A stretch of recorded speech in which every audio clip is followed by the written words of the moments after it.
¿Qué tal? ¿Qué tal, amigos y amigas? Bienvenidos a un nuevo encuentro aquí en este canal, en el que hoy además me habéis pedido hablar de un tema que a mí me trae muchísimos recuerdos, no exento de polémica, pero bueno, la polémica también es para quien la busca y demás.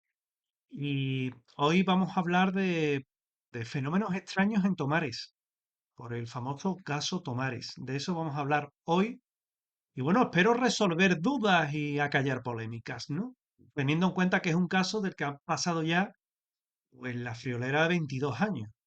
Pero bueno, por ubicaros, en pleno corazón del Aljarafe sevillano, en Tomares, una vivienda aparentemente común de una familia humilde se convierte en el escenario de uno de los episodios que sin duda es más inquietante por la fenomenología paranormal que se manifiesta. Lo que comenzó como una tragedia familiar marcada por la inesperada muerte de una joven, pues acabó derivando en una cadena de sucesos inexplicables que, bueno, tanto a investigadores como a personas que conocen el caso quedaron muy impactados. Ruidos imposibles, objetos que se movían sin una causa aparente, descensos bruscos de temperatura, una atmósfera muy opresiva que transformó aquel lugar en un punto que era inhabitable. Y este caso, documentado por testigos y por profesionales, plantea preguntas incómodas sobre los límites de la percepción y también sobre la posible existencia de fuerzas que no conocemos. Un caso en el que en su interior, en el interior de esta casa, he estado yo, ha estado un amigo mío, Pablo, policía, eh, ha estado también indirectamente Pedro Amorós, porque toda la información que yo iba consiguiendo se la iba mandando y la psicofonía era él el que me la iba analizando. Y es en suma un caso del que no puedo hablar nadie con más propiedad que yo. El resto, mucho ruido. Hay muchas personas que dicen, no, yo he estado, yo he investigado, mentira. No han investigado, no han estado, y los que dicen que han estado y echan tierra a este caso, simplemente es porque les mueve intereses ocultos en denostar a la figura del investigador, pero sin haber estado en el sitio, sin haber investigado en el sitio, y solamente por referencias de terceros que eran del mundo de la investigación de Sevilla y que no habían estado en ese lugar, simplemente porque le movía un ánimo de revancha en contra, en este caso, de mi persona. Como veis, hay también mucha mierda, mucha oscuridad, pero hoy vamos a tratar de aclarar todo eso. Sois vosotros los que preguntáis, como siempre, no soy yo. Sois vosotros los que ponéis las preguntas y yo el que, en la medida de lo posible, iré respondiendo. La primera pregunta es Antonio Ruiz Delgado, de 52 años, policía local de Sevilla, que dice, ¿qué fue lo que más te impactó al conocer el caso Tomares? Bueno, lo que más me impactó fue la acumulación de fenómenos en muy poco tiempo en un mismo lugar.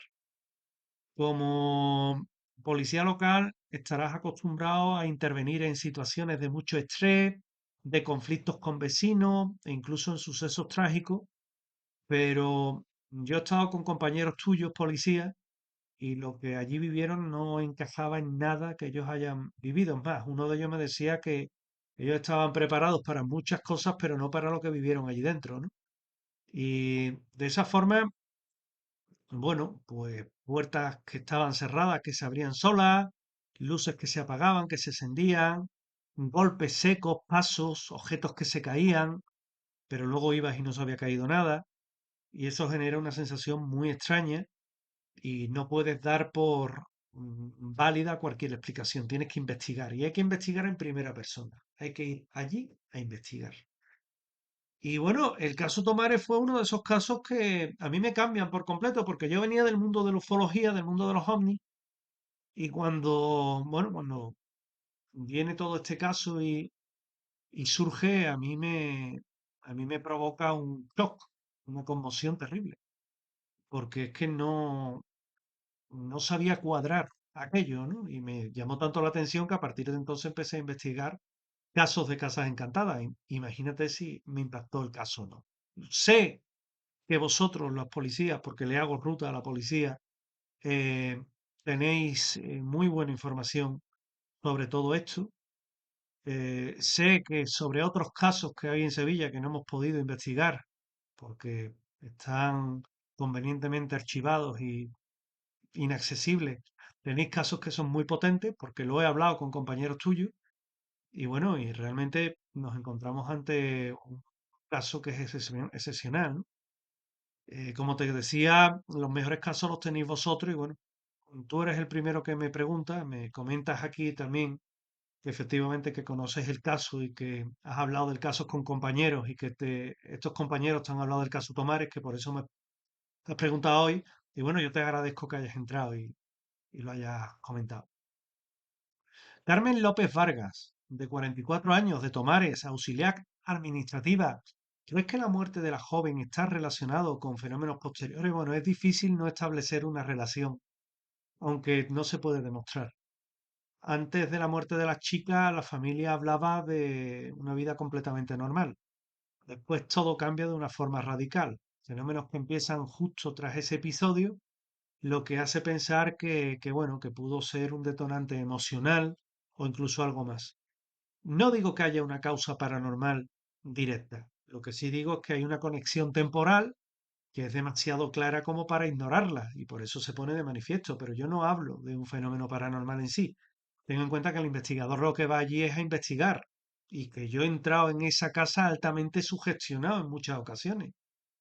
Entonces tú imagínate que tú llegas a un sitio, te abren, te cierran la puerta y te dicen ya hasta dentro de una hora y media, 2 horas no vengo a recogerte, te dejo cerrado. ¿Perdone? Y no me puedes dejar el pestillo abierto y yo abro la puerta y pego un portazo y me voy cuando crea, pues eso condiciona los muebles tapados, que estaban por sábana, una vela que solía dejar la madre en paz descanse, y que lo dejaba en el dintel de la puerta, aquello todo condiciona, y yo he entrado en radio, y ahí también yo entono el mea culpa, ¿no? Yo por aquel entonces entraba en Tarragona Radio con un buen amigo como era Alex García, y claro, yo entraba en muchas ocasiones solo, entraba solo, él te metía la musiquita, hacía un directo, eh, con esa voz que tiene Alex tan sugerente, te iba narrando, a ti también te condicionaba, ¿no? Y había veces que te sobredimensionaba el miedo en el sitio, por supuesto que sí. Yo no soy de hierro ni soy de palo, y evidentemente sí lo sé, pero también es verdad que he vivido otros fenómenos en las que he sentido ruido, en las que he sentido golpes dentro de un armario y he abierto el armario con mucho miedo y lo único que había era una pecha agitándose, sé, cosas que son extrañas, desde luego. ¿Cómo afectaron los fenómenos a la vida cotidiana de la familia? Pregunta José Manuel Torres Prieto, de Camas, 47 años, electricista, y que bueno, ahí nos vamos a encontrar algo que mm, es también interesante, ¿no? También interesante porque, fíjate, mm, hay un momento en el que cuando se revisa este caso, ¿no? Y cuando se está investigando la vida de la familia, queda completamente destruida, rota. No podían dormir, no podían estar tranquilos, no podían vivir en la casa. Imagina convivir con ruidos constantes, con puertas que, a decir de ellos, se abrían y se cerraban solas, con objetos que se mueven, y eso genera un estado de ansiedad permanente. Además, tenían que lidiar con los vecinos, con la incredulidad, el peso de haber perdido una hija, que la hija hizo una ouija en la casa. Pero todo esto viene de ahí, ¿no? De una ouija que hace la chiquilla, que tenía, creo que tenía 17 años, y ella hace una ouija dentro de la casa, queriendo contactar con un familiar fallecido, y bueno, a partir de ahí, imagínate, ¿no? Y al final, bueno, tienen que abandonar la casa casi por una necesidad de preservar su salud mental, cuando, a decir de ellos, tienen la oportunidad de ver a la figura de su hija formándose en medio de un pasillo. Se hizo una reconstrucción hace ya unos años, una reconstrucción muy mala porque por aquel entonces los medios eran muy malos, ¿no? Que se hacía un recorrido virtual por la casa y cuando se hacía este recorrido virtual, luego lo que se recreó fue una figura así, ¿no? En medio del pasillo. Pero vamos, en todo momento queda claro que es una recreación, ¿no? Pero bueno, para que os hagáis una idea de lo que debieron vivir aquellas personas. ¿Qué explicación racional podría darse a estos fenómenos? Pregunta Laura Sánchez Romero, de Dos Hermanas, 36 años, psicóloga. Bueno, pues desde la psicología podríamos hablar de sugestión, podríamos hablar de somatización de un trauma, podríamos hablar de la pérdida de un familiar cercano, especialmente en circunstancias inesperadas, y eso puede generar alteraciones en la percepción. Sin embargo, lo complicado de este caso es la cantidad de testigos que también han informado de fenómenos. El padre, la madre, Carmen, la otra hermana, que luego voy a hablar de Carmen, un vecino, policía, yo mismo, un compañero. Cuando te das cuenta, bueno, hasta la policía local, ¿no? Aunque la policía local mantiene un tono muy reservado en torno a esto. Yo recuerdo que una compañera mía de Canal Sur, Inés, fue allí, entró muy dispuesta en la comisaría con cámara en ristre de un cámara que iba grabando. Ella, sin pedir permiso, sin nada, entra. Bueno, que mire usted, gente, que yo vengo a que me hable del caso Tomares, del caso del poltergeist de Tomares. El policía, hombre ya mayor, curtido, se quitó las gafas y le dijo, yo no conozco ese caso no existe. Entonces ella manda a cortar al cámara, el cámara corta, echa la cámara abajo y dice, pues vaya tela, José Manuel. Me dice mirándome a mí. Entonces el policía se ríe, dice, ¿has apagado ya la cámara? Dice, sí. Dice, ahora si quieres te puedo contar lo que quieras de ese caso. Como diciendo, de cara a cámara no te voy a decir nada. En privado sí te voy a hablar de él. Y el hombre pues estuvo explicando algunos detalles que desde luego no se hicieron públicos. Pero bueno, imagínate, ¿no? Psicológicamente hay una explicación para muchas de aquellas vivencias, el estrés, el dormir por la noche, cualquier ruido que te pareciera un fenómeno paranormal, el escuchar cómo aporreaban cómo había como un golpeteo en la persiana y pensar que era que estaban llamando, cuando podía ser, aquí en mi casa pasa, y son las palomas, ¿sabes, no? Que tienen esa forma empiezan, "Bu, bu, bu, bu, bu, bu, bu, bu", bu", y empiezan a darle y tú es que te crees, bueno, que es cualquier cosa, ¿no? Pero al final no era tal, ¿no? Entonces hay que ser consciente que muchos de los casos y de las cosas que se cuentan en torno al caso Tomares estaban en boca de sus protagonistas y que yo como periodista lo que hago es hacerme eco de esos hechos, diferentes de lo que yo he vivido allí, pero de lo que yo he contado a terceras personas que le han sucedido, es decir, de lo que he contado que le ha ocurrido a terceras personas, son simplemente las referencias y la credibilidad que me dan estas personas, ¿no? Mira, se habló mucho del caso Tomares, porque hubo un par de descerebrados que hablaban del caso como si fuera mentira, cuando ellos no habían investigado en la vida el caso, no habían estado en el caso, no habían estado en el sitio, no conocen a la familia. Es decir, hablar por hablar, que es muy típico hoy día en redes sociales, ¿no? Y eso lo mandaron amiguetes suyos que empezaron a hacer campañitas, ¿no? Contra el caso y contra mí. Años después, delante de 60 personas en FNAC, en el año creo que fue 2022, yo doy una conferencia sobre fenómenos paranormales en casa, casas encantadas, y mira tú por dónde, a aquel caso estaba un amigo mío, que era Luis, el comandante del ejército, que tenía ese rango, estaba su esposa, estaba Javier Aradilla, estaba Rosa Sánchez, y hablando, allí estaba Carmen, hermana de Luisa, de la fallecida. Yo me acerqué, hablé con ella, me dio mucha alegría. Le pregunté por los padres, habían fallecido. Mi madre falleció hace poco, mi padre falleció a mediados de la década del 2010.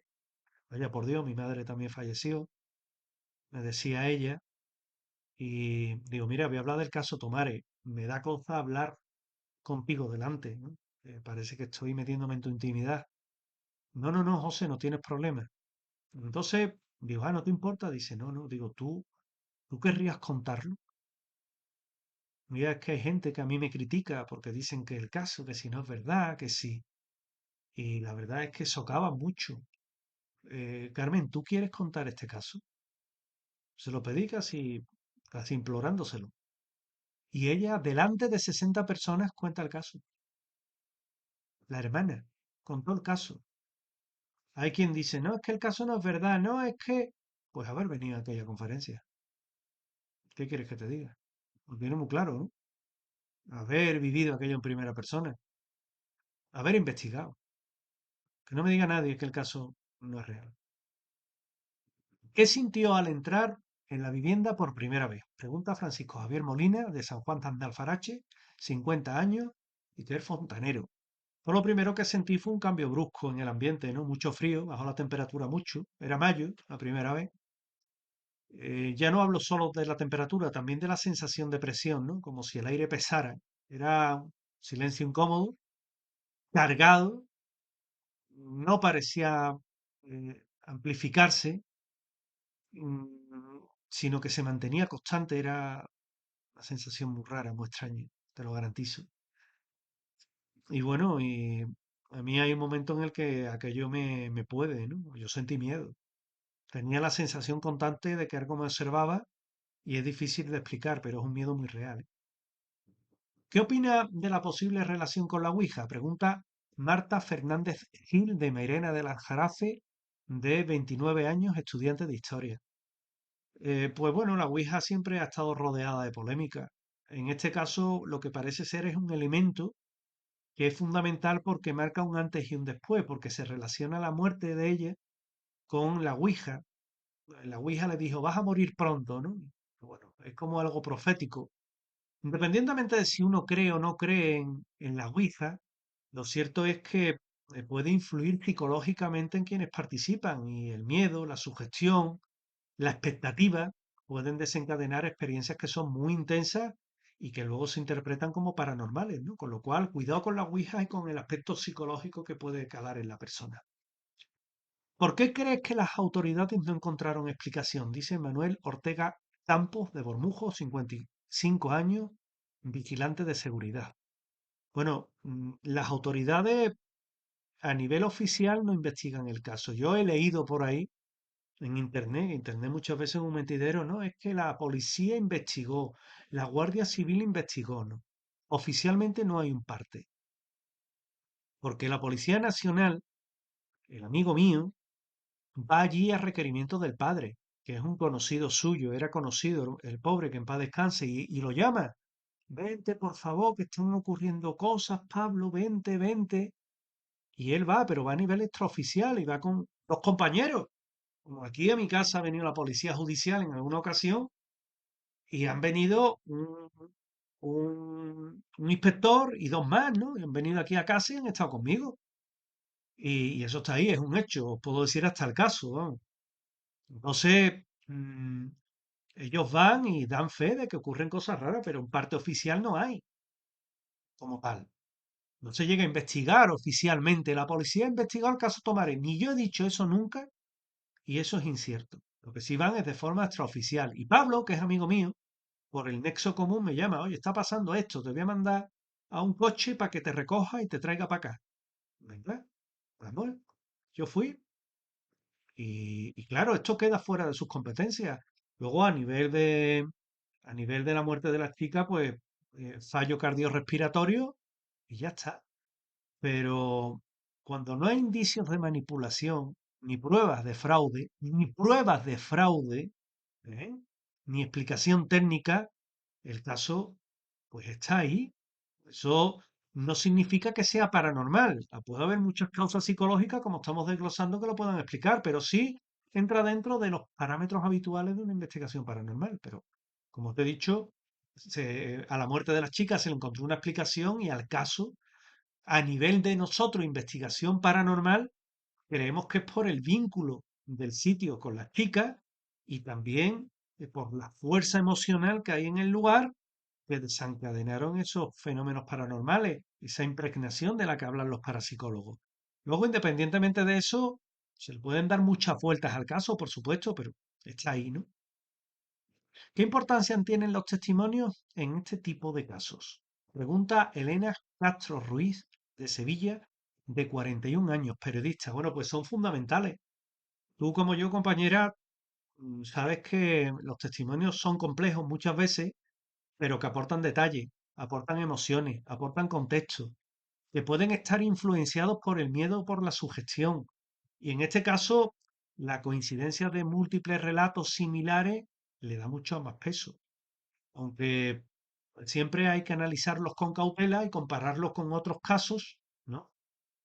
pero a este caso se le llegó a llamar el caso Vallecas de Sevilla. Bueno, creo que es exagerado, ¿no? Para mí es mucho más pronunciado el caso Vallecas, ¿no? También polémico, fijaos que todos estos casos son polémicos, pero bueno, son casos que el factor testigo es importante. Yo le doy mucha importancia. Yo a una familia que viene de buena fe a contarme lo que le ha pasado con una tragedia de por medio, yo no desconfío. Igual que soy muy cándido, igual que soy muy tonto, pero yo es que no desconfío.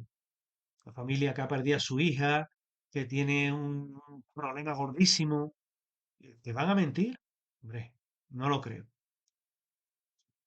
¿Cree que la casa sigue teniendo actividad? Pregunta Rafael Pérez Hidalgo de Castilleja de la Cuesta, 60 años, jubilado, funcionario.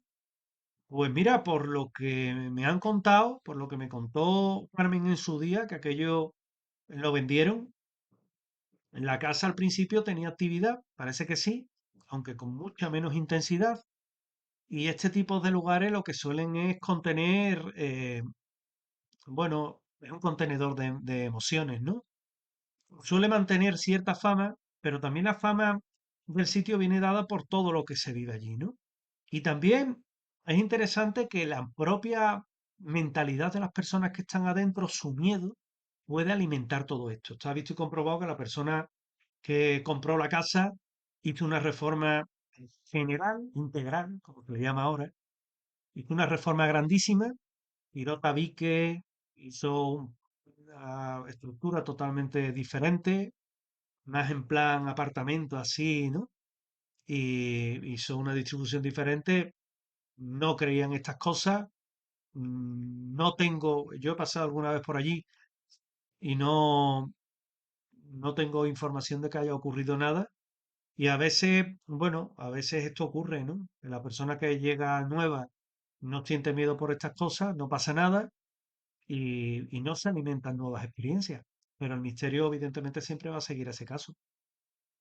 ¿Cómo influyó el entorno de los vecinos en el desarrollo del caso? Pregunta Ana Belén Romero, de Celves, 38 años, comerciante. Bueno, muchísimo, porque los vecinos que estaban más en contacto, y mira que la madre, la pobre, iba y decía, ay, por favor, no contá nada de lo que pasa, hombre, es mi hija. Y bueno, de alguna forma, los vecinos, algunos sí contó, oye, no sabe lo que ocurre en un piso de allí de mi calle, también porque son víctimas del miedo, ¿no? Y hubo alguna vez alguna llamada por ruido, esto iba de boca en boca, todo contribuía a crear un ambiente de tensión. Y en estos casos el entorno lo que pasa es que amplifica mucho lo que ocurre dentro de la vivienda y eso es bastante importante, ¿no? Pero es cierto que los vecinos tuvieron mucho que ver. Algunos exageraron mucho la historia, ¿eh? A mí, años después, me han llegado a rutas en la calle. Oye, pues yo vivo en Tomares, soy vecino de la calle del famoso piso encantado. Ay, que ve, a mí me pasó esto, me pasó lo otro. Me- Estuve en el rellano de la escalera y me cogieron del hombro. Y ya se lo dije yo, ¿no? Digo, pero ¿de verdad te ha pasado eso? ¿O son sensaciones tuyas? ¿Tú has estado dentro de la casa? ¿Te han abierto la casa? No, la casa no me la abrieron. En fin, es ganas de engordar una cosa que no. Una cosa es lo que se cuenta, la versión objetiva, y otra cosa es luego cómo se ha deformado, ¿no? ¿Qué papel juega el miedo en estos fenómenos? Pregunta David Núñez Salas, de Sevilla, 33 años, profesor. Bueno, el miedo es un factor fundamental. Puede distorsionar la percepción, puede aumentar la sensibilidad de los estímulos, puede hacer que cualquier anomalía parezca algo extraordinario, pero también puede ser una respuesta lógica ante situaciones que son realmente inexplicables. ¿Es comparable este caso a otros similares en España? Pregunta Isabel Márquez León de Alcalá, 46 años, bibliotecaria. Sí, especialmente los más conocidos de Poltergeist, como antes os decía, ¿no? Que alguien lo relacionó con el caso Tomare, con el caso Valleca y quiso establecer ahí paralelismo. Yo me hice eco de aquello. Yo no bauticé estos como el Valleca sevillano, ni mucho menos. Esto ya viene heredado, ¿eh? Ojo, ¿eh? Y, y bueno, la verdad es que hay patrones que se repiten. Una tragedia previa, fenómenos físicos, testigos. No los hace igualables, ni mucho menos. El de Sevilla es menos espectacular. Pero aquí no se busca la espectacularidad, sino el fenómeno.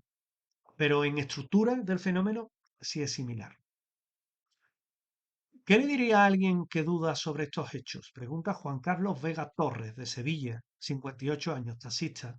Bueno, de entrada le digo que es normal dudar, como se duda de muchos casos. Yo mismo dudaba, pero también hay cosas que cuando lo vives, cuando lo ves, cuando lo ves de cerca, cuando tienes a los testigos, lo comprendes. Y ya no se trata de creer o no creer, sino de mantener la mente abierta. Puedes, por opinión, no por información, puedes dudar. Puedes incluso ser un boca y decir, el caso es falso, ¿vale?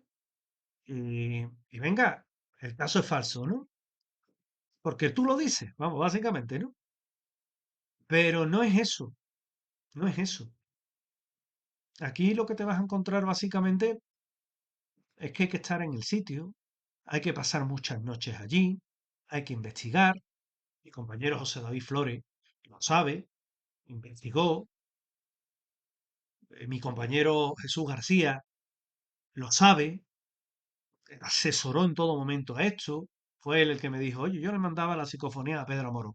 Venga, pues a Pedro Moró le mando la psicofonía, ¿no? Y un poco es todo esto, ¿no? Se puede dudar, porque desde fuera, mira, se puede dudar porque hay un detractor, un antimisterio que diga, ¿este caso de quién viene? De fulanito, de Sevilla. Ah, hay que darle caña, es mentira. Aunque el caso esté súper avalado, simplemente porque no te caigo bien. Que lo hay, ¿eh? Que me lo han hecho, ¿eh? Otro caso es porque le llega de un tercero que es enemigo y que dice, no, este caso no, pues yo empatizo contigo y le damos caña, venga, dale caña. Antimisterio. Pero que nunca han estado en el sitio, nunca han investigado. Luego están los que simplemente están por internet, leen el caso y opinan. Ah, pues me toman mentira. ¿Qué te fuma? Cambia de camello. Bueno, pues vale. Igual tienes que cambiar de camello tú. No sé, pues, a las horitas, a las 5 de la mañana y metido en internet. No sé. Duermes poco o tienes poco que hacer, ¿no? O hay personas que dudan porque son escépticos, no, pero son sanamente escépticos. Oye, pues yo no me lo creo. Puede que sea verdad, pero yo no me lo creo, ¿eh? Pues estupendo. Has visto, ahí estás en tu derecho.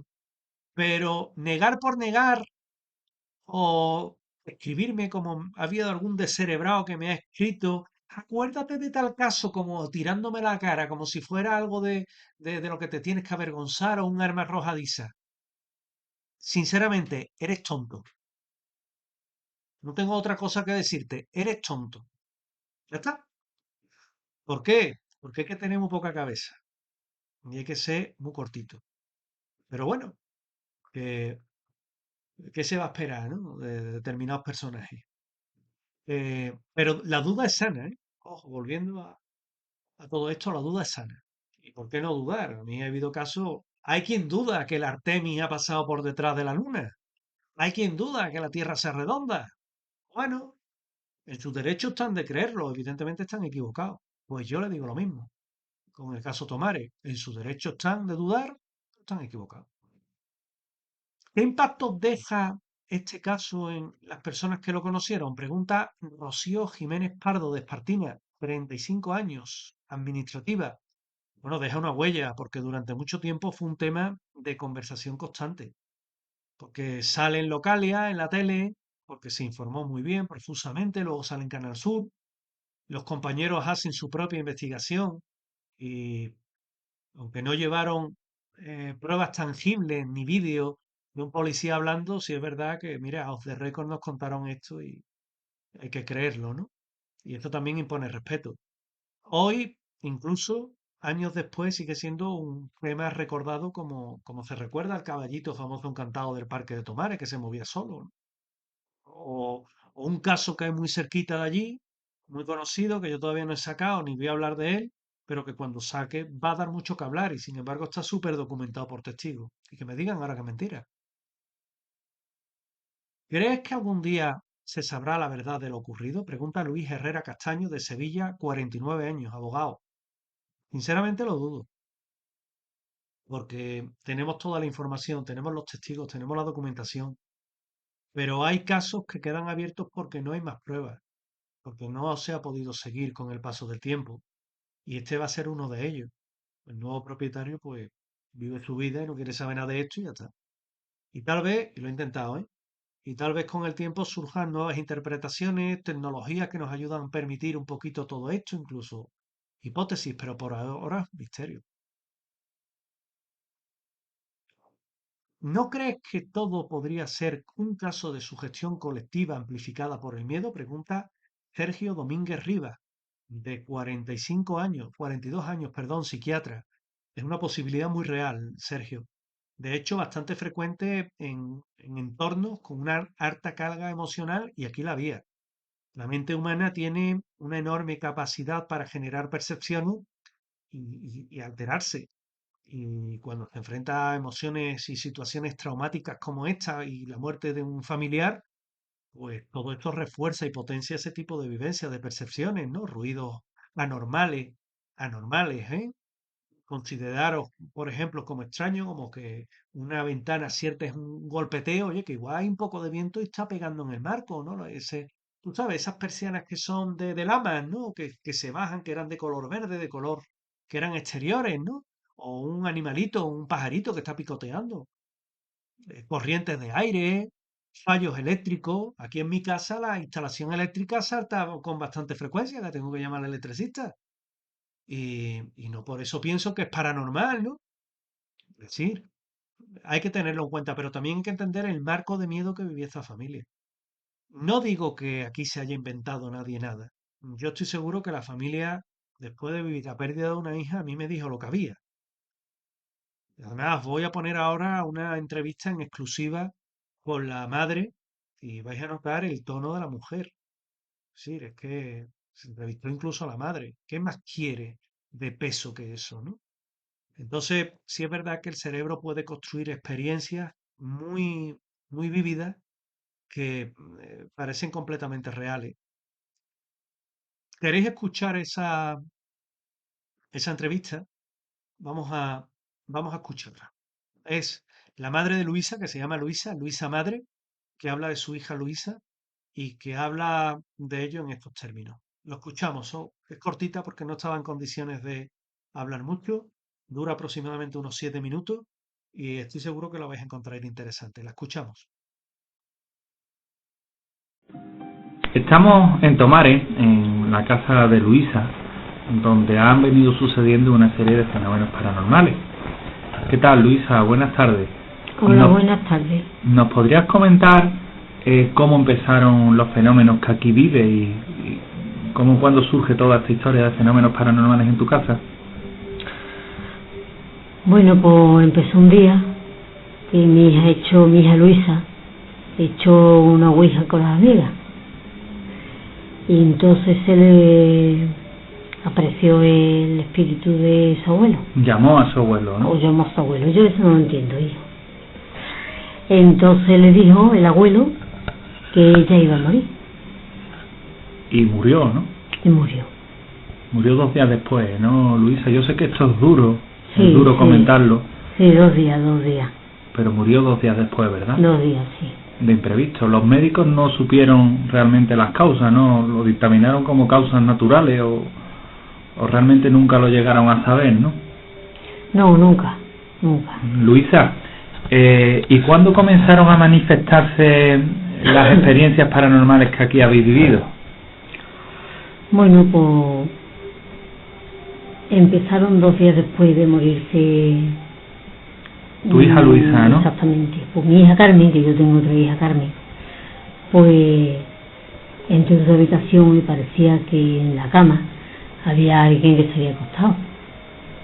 ¿Algo más, Luisa?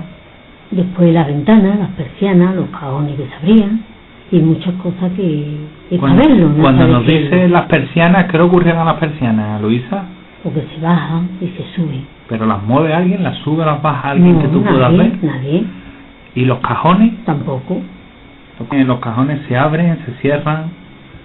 Se abren y se cierran, claro. Y en la cama me comentas que tu hija Carmen notó como si alguien se hubiera acostado. Eso. ¿Y eso era el mes? Sí, el mes de noviembre. Luisa, una pregunta más. Yo sé que es difícil recordar estos momentos y sé que es difícil, bueno, rememorar quizás una situación desagradable, Pero, ¿qué os lleva o qué ocurre en la noche que os lleva precisamente a abandonar la casa? Bueno, pues hacía 2 noches que se había enterrado mi hija Luisa y se levantó mi hija Carmen, muy sobresaltada, y fue corriendo y nos llamó a la habitación, que estaba su hermana Su hermana Luisa la estaba viendo, la ¿no? estaba viendo ella. ¿Ustedes la Y levantasteis? sí, nosotros nos levantamos y efectivamente allí estaba ella. O sea, se estaba apareciendo, ¿no? Sí, el espíritu, el fantasma la sombra, de tu hija. Sí. Las luces también hacían unas cosas muy raras y tuvimos que dejar la casa ahí, ¿no? Cuando me dices así unas cosas muy raras... Las luces se apagaban y encendían. Y seguía allí el espectro de tu hija Luisa, ¿no? Sí. Luisa, un buen día decidís, ante el cariz que estaban tomando los acontecimientos, de llamar a la policía. ¿Qué ve la policía aquí en tu casa? Bueno, pues sí, decidimos de llamarlo y vieron lo mismo que nosotros estábamos viendo. Las luces, los grifos que se abrían, las sombras, las persianas. ¿Las sombras? Cuando me dices sombras... Sí, había más sombras, yo no sé, había más sombras. Y ellos salieron corriendo y se fueron, de miedo que cogieron. Sombras como si algo lo estuviera creando, ¿verdad? Claro. Han pasado ya varios años desde que comenzaron todos estos fenómenos, desde que abandonasteis la casa también. Tu hija fallece en el 2001. En el 2001 más bien es cuando a mí me llega el caso. Y a partir de entonces, bueno, yo he hecho varias visitas a esta casa con resultados como el de hace pocas semanas, resultados bastante impresionantes. ¿Y tú qué crees realmente que está sucediendo aquí? ¿Quién crees realmente que habita aquí en esta casa, aquí en el Aljarafe, en Tomares? Pues mi hija Luisa, que todavía no se ha ido, vive aquí con nosotros. Tu hija Luisa, que todavía no se ha ido, comenta. ¿Tú crees que tu hija Luisa, cuando se aparece aquí, porque tú eres consciente que tu hija no es una persona normal, de carne y hueso, sino que se aparece aquí en otro estado, sigue viva y sigue aquí? Sí, claro, que sigue. Y que ella no se quiere ir de aquí. Y que ella es la que provoca todos estos hechos y acontecimientos. Sí, claro, lo que yo te he dicho antes. Ya simplemente para despedirnos, darte las gracias por esta entrevista, esta mini entrevista que nos has concedido. Yo sé que es difícil, y simplemente agradecerte la ayuda y la colaboración que nos has prestado todos estos años precisamente para investigar este caso y mantener vivo este caso. Sí, yo doy las gracias por lo que ustedes habéis hecho, por investigar todo esto, lo que está pasando aquí. Pero yo estoy muy agradecida, pero ya vamos a dejar las cosas así, no vengáis más, hombre, por ahora, ¿no? Porque así dejamos a mi hija también descansar y nosotros también, para no remover más esto. ¿Vale, hijo? Vale. El testimonio es desgarrador, ¿eh? Y yo tenía menos canas, lo recuerdo bastante bien. A mí todavía me ponen los pelos de punta, ¿no? Eh, Escuchar a una madre cómo en exclusiva te dice eso y cómo años después Carmen te relata cómo murió la madre con la pena que murió y es capaz de en un auditorio con 60 personas contar su experiencia públicamente. 2022, año 2022, tiene muchísimo mérito, ¿eh? No sé, es muy fuerte todo esto. Vamos con otra pregunta. Alicia Gómez Herrera, de Triana, 39 años, ingeniera. ¿Qué opinas de la falta de pruebas físicas concluyentes de este caso? Bueno, pues uno de los puntos más débiles que tiene es esto, ¿no? Porque en aquella época, 2000 y algo, existían cámaras, pero cámaras de fotos, cámaras grabadoras, muchas veces se te velaba el carrete, las grabadoras eran de cinta, se escuchaban mal. Habéis escuchado cómo se escucha esa grabación, porque es una grabación que tiene ya veintitantos años. Los equipos de mediciones no eran como los de hoy. Si tú querías ver anomalías electromagnéticas, llevabas una brújula, no había medidor de campo electromagnético. Y eso, claro, no es una evidencia sólida. Mm, para colmo, los fenómenos no se manifiestan muchas veces delante de ti, ¿no? Tú cuando te dicen, no, yo vi a mi hermana que se materializaba en aquel sitio. Como no hagas una recreación, como se hizo en el vídeo en la época para Localia, es muy difícil que tú puedas poner una cámara que capte algo, ¿no? En alguna ocasión se han grabado sombras, pero no allí. Las baterías se descargaban, pero puedes pensar que es fallo del equipo, fallo de la propia batería, y que pueden tener una explicación perfectamente natural. No hay datos medibles por la época, ni repetibles, ni analizados. Tengo un amigo en el CSIC que me lo dice, ojalá lo hubiera pillado yo. Yo estoy investigando con el CSIC en otros casos y, y hemos llevado a equipos suyos y se han quedado sorprendidos. Me han dicho, oye, aquí hay algo raro, ¿eh? Oye, pues eso te alegra, ¿no? Pero estamos ante algo que está fuera de lo común. Es algo es algo que se nos escapa. Es algo que se nos escapa y es algo que realmente sí, es como tú dices, ¿no? Quizás hoy día hubiéramos tenido argumentos y pruebas más sólidas, pero en aquella época era lo que había. ¿Crees que pudo haber algún tipo de exageración o invención en los relatos? Pregunta Miguel Ángel Cortés, de Sanlúcar la Mayor, 51 años. eh, Visitador médico, creo que significa esto. Pone médico, EBS, US, visitador médico será.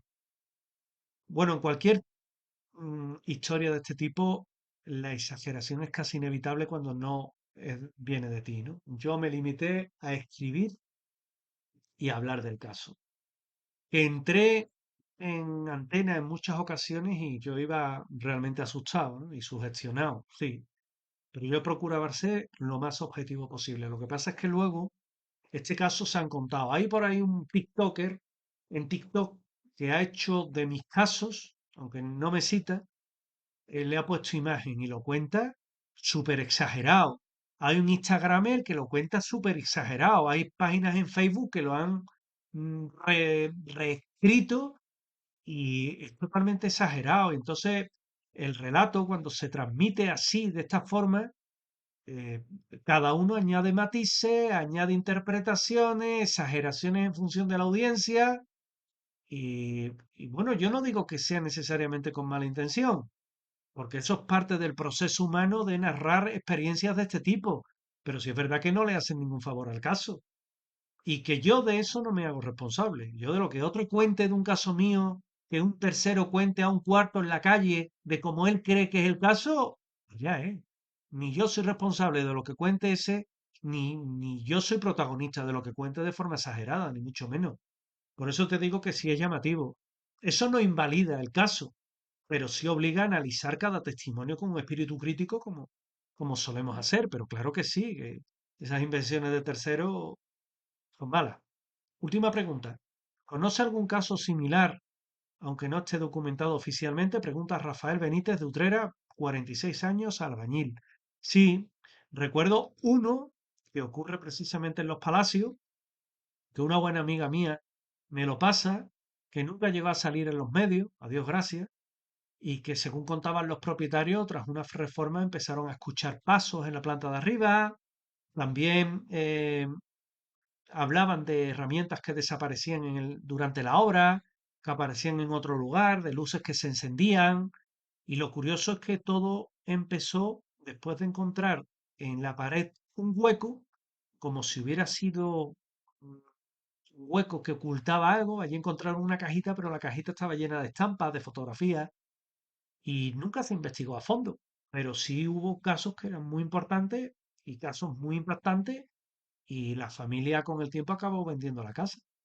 Pero bueno, es un poco el caso Tomares, ¿no? El caso de esa chica que muere en esta casa después de hacer una ouija y que a partir de ahí empiezan a producirse todo tipo de hechos en este lugar. Hoy la casa tiene una nueva vida. Está habitada, aunque guarda celosamente su secreto, ¿no? El secreto de lo que ocurrió entre sus paredes. Las explicaciones variopintas. Una fue la que yo di, otra fue la que otros dieron. Nunca llegaron a satisfacer a quienes vivieron el fenómeno en primera persona porque ellos querían respuestas, la familia quería respuestas y yo respuesta no tenía, y el misterio ha quedado ahí. Para unos es sugestión, dolor emocional, para otros es lo inexplicable, lo desconocido. El caso Tomares no solo ha dejado una huella en la investigación paranormal en la provincia, sino también una reflexión profunda, ¿no? ¿Hasta dónde llegan las experiencias que, incluso bajo un análisis riguroso, no pueden ser comprendidas? ¿Hasta qué punto llega la maldad humana en, sin investigar un caso ni tener todos los datos, criticar lo que no se conoce? ¿Hasta dónde llega el verdadero enigma de este lugar? ¿Dónde reside lo que ocurrió allí? La valentía de la familia al contarlo, la valentía de los testigos al contarlo, pero también la impotencia de nuestra propia incapacidad en poder dar soluciones y aceptar que no todo puede ser explicado. Quizás esa es la grandeza del caso Tomares.